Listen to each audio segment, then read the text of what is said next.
فسانہ عجائب کی کردار نگاری۔ رجب علی بیگ نے فسانہ عجائب کی کرداروں کو بڑی مہارت کے ساتھ پیش کیا ہے اور ہر کردار کی شخصیت واضح کرنے کی کوشش کی ہے۔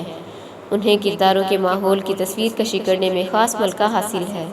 انہوں نے داستان سنانے میں داستان سرائی کے اسلوب، ادائیگی، لہجے اور کیفیات پر گہری توجہ دی ہے، اور کرداروں کے منہ سے جو الفاظ کہلوائے ہیں ان میں لکھنوی زبان، لہجہ، محاورہ بندی، روزمرہ انداز گفتگو اور مزاج کو ملحوظ رکھا گیا ہے۔ ان کے مافوق الفطرت کرداروں کی کرشمہ سازیوں اور جادو وغیرہ کو دیکھ کر تعجب نہیں ہوتا کہ ہندوستان میں اس قسم کی داستانیں اور واقعات پہلے ہی سے عام تھے۔ سرور نے ان کرداروں کے تصور کو ہندو دیوالہ سے ہم آہنگ کر دیا ہے۔ آئیے فسانہ عجائب کے اہم کرداروں کا جائزہ لیتے ہیں۔ شہزادہ جان عالم۔ شہزادہ جان عالم داستان کا مرکزی کردار ہے، جو بادشاہ فیروز بخت کے ہاں 60 سال کی عمر میں پیدا ہوا۔ سرور نے اسے نہایت حسین و جمیل دکھایا ہے۔ وہ اپنے حسن کی بدولت ساحرہ کو بھی رام کر لیتا ہے۔ ملکہ مہر نگار جب اس کو دیکھتی ہے تو اس کے جلوہ حسن کی تاب نہ لا کر بے ہوش ہو جاتی ہے۔ مہر نگار کی باندیاں اسے چاند، سورج اور پرستان کا وزیر زادہ تصور کرتی ہیں۔ اسی طرح انجمن آرا بھی اس کے حسن سے مسحور ہو جاتی ہے۔ شہزادہ جان عالم حسین ہونے کے ساتھ ساتھ حسن پرست بھی ہے۔ طوطے کی زبانی حسن آرا کے حسن کی تعریف سن کر تصور میں اس پر عاشق ہو جاتا ہے اور پھر اس صورت ڈھونڈنے کے لیے کھڑا ہو جاتا ہے اور ہزاروں مصیبتیں برداشت کرتا ہے۔ اس کی فکرہ بازی اور چرب زبانی اسے لکھنؤ کا کوئی بانکا ثابت کرتی ہے۔ بعضوں کا کہنا ہے کہ سرور نے جان عالم کی کردار میں لکھنوی شہزادوں اور نوابوں کی زندگی پیش کی ہے، اور نواب بھی اس دور کے جب مغلیہ حکومت روبہ زوال ہو چکی تھی۔ بہرحال ایسا دکھائی دیتا ہے کہ جان عالم لکھنؤ کے تعیش پسند اور نمائشی معاشرہ کا ایک نمائندہ ہے۔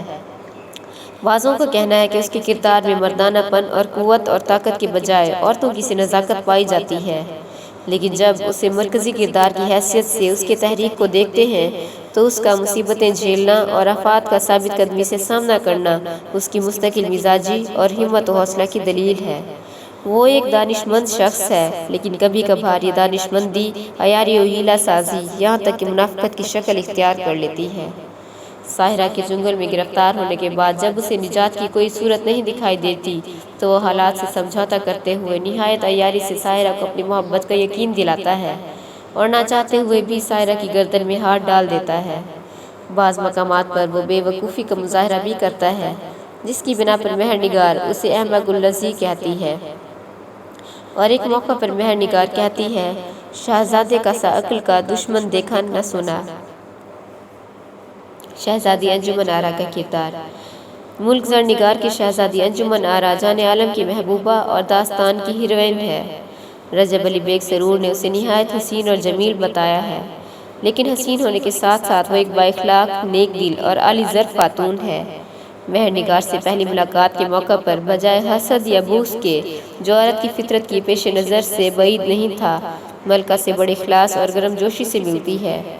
رات بھر اس سے بے تکلفانہ گفتگو کرتی ہے اور بڑی عالی ظرفی سے جان عالم کی تعریفیں کرتی ہے، ورنہ اگر وہ خود غرض اور پست ہمت ہوتی تو وہ ایسا ہرگز نہ کرتی۔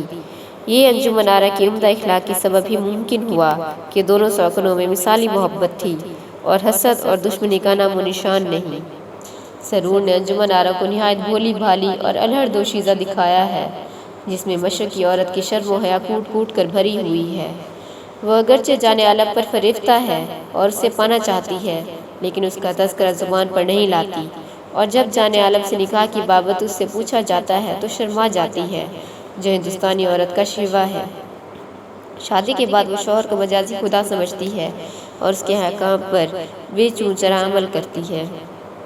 اب وہ مہر نگار پر حاوی نظر آتی ہے، کیونکہ ملکہ بے بیاہی عورت ہے اور وہ خود بیوی بن چکی ہے۔ اب ملکہ اسے جھک کر سلام کرتی ہے، لیکن وہ اب بھی ملکہ کی عزت کرتی ہے اور خلوص کے ساتھ پیش آتی ہے۔ مہر نگار کا کردار۔ ملکہ مہر نگار فسانہ عجائب کا ایک ایسا کردار ہے جسے سائیڈ ہیروئن کہا جا سکتا ہے۔ اس کے متحرک کرداروں کی بنا پر نیر مسعود نے اسے داستان کی ہیروئن قرار دیا ہے۔ رفیع الدین ہاشمی کے نزدیک ملکہ مہر نگار فسانہ عجائب کا سب سے جاندار، دلکش اور دل نواز کردار ہے۔ ان کا کہنا ہے کہ داستان کے روایتی کرداروں کے برعکس وہ نسبتاً غیر مثالی، فطری اور انسانی کردار ہے، اور اسی لیے اس میں تحریک اور فعالیت زیادہ نمایاں ہے۔ سرور نے ملکہ مہر نگار کو نہایت حسین، باوقار، پرتمکینت، بااخلاق، خوش مزاج، مصلح جو، دانشمند، موقع شناس اور باتدبیر دکھایا ہے۔ وہ ایک تارک الدنیا بادشاہ کی بیٹی ہے۔ جان عالم سے اس کی پہلی ملاقات اس وقت ہوتی ہے جب وہ جنگل میں سہیلیوں کے ہمراہ شکار کھیلنے میں مصروف تھی۔ جان عالم مہر نگار کو دیکھتے ہی دل دے بیٹھتا ہے۔ وہ پہلے تمکینت اختیار کرتی ہے اور شہزادے کو اپنی باتوں سے مرغوب کر لیتی ہے، لیکن آخر میں شہزادے کی طرف مائل ہو جاتی ہے اور اس کی رہنمائی کرتی ہے۔ بیوی کے روپ میں مہر نگار ایک مشرقی عورت ہے۔ اس میں شوہر سے وفاداری کا جذبہ کوٹ کوٹ کر بھرا ہوا ہے۔ مبصرین کا کہنا ہے کہ مہر نگار لکھنوی معاشرے کی ایک خوبصورت، مہذب اور شریف خاندانی عورت کی تصویر ہے۔ داستان میں شروع سے لے کر آخر تک اس کا کردار متحرک ہے۔ مہطلت جان عالم کی پہلی بیوی ہے جو دولت دنیوی اور دولت حسن پر نازاں ہے۔ طوطا جب ایک اجنبی حسینہ کے حسن کی تعریف کرتا ہے تو وہ چاہتی ہے کہ طوطا اس کے حسن کی تعریف کرے۔ طوطا جب اس کی خواہش پوری نہیں کرتا تو وہ اس کی گردن مروڑنے اور کھانا پینا چھوڑ دینے کی دھمکی دیتی ہے۔ اس کا کردار تھوڑی دیر کے لیے ہمارے سامنے آتا ہے اور اس کے بعد منظر سے غائب ہو جاتا ہے۔ وزیر زادہ جان عالم کا ایک دوست ہے جس پر وہ بے حد اعتماد کرتا ہے۔ جان عالم جب مہر نگار سے ملتا ہے تو مہر نگار وزیر زادہ کی وفاداری پر شک کرتی ہے اور اپنے خدشہ سے جان عالم کو آگاہ کرتی ہے، لیکن جان عالم اپنے دوست کے خلاف کوئی بات نہیں سننا چاہتا۔ جان عالم جب انجمن آرا کی ایک جھلک دیکھ کر اس پر عاشق ہو جاتا ہے تو وہ نمک حرامی پر اتر آتا ہے اور وہ انجمن آرا کو دیکھ کر حاصل کرنے کی کوشش کرتا ہے۔ اپنے آقا کو بندر کے قالب میں تبدیل کر کے خود جان عالم کا قالب اختیار کرتا ہے اور تمام بندروں کی ہلاکت کا حکم دیتا ہے۔ مختصر یہ کہ یہ کردار نمک حرام، بے وفا اور مطلب پرست اور ظالم قسم کے انسان کی صورت میں دکھایا گیا ہے۔ یہ مناظر انتہائی دلچسپ اور سحر انگیز ہیں۔ چڑی مار کی بیوی کا کردار۔ چڑی مار کی بیوی داستان کا ایک ضمنی کردار ہے۔ جب وزیر زادہ جان عالم کو بندر کے قالب میں تبدیل کر کے حکم دیتا ہے کہ تمام بندروں کو ہلاک کر دیا جائے تو چڑی مار بندر جان عالم کو پکڑ کر گھر لے جاتا ہے۔ جب وہ اسے مارنے کا ارادہ کرتا ہے تو اس کی بیوی اسے منع کرتی ہے اور بندر کی نگہداشت کا بیڑا اٹھاتی ہے۔ وہ غریب کلاش ہوتے ہوئے بھی نہایت صابر و شاکر اور رحم دل عورت ہے۔ وہ خود بھوکا رہتی ہے لیکن جاندار کی جان گنوانا پسند نہیں کرتی۔ وہ جان عالم کی محسنہ ہے، اس کے طفیل جان عالم نئی زندگی پاتا ہے۔ مجموعی طور پر اگر دیکھا جائے تو سرور نے داستان میں نسوانی کرداروں کو بہت زیادہ اہمیت دی ہے اور ان کی شکل و صورت سنوارنے میں خاصی محنت سے کام لیا ہے، لیکن اس میں کوئی شک نہیں کہ ہر کردار اپنی ایک انفرادی حیثیت بھی ضرور رکھتا ہے۔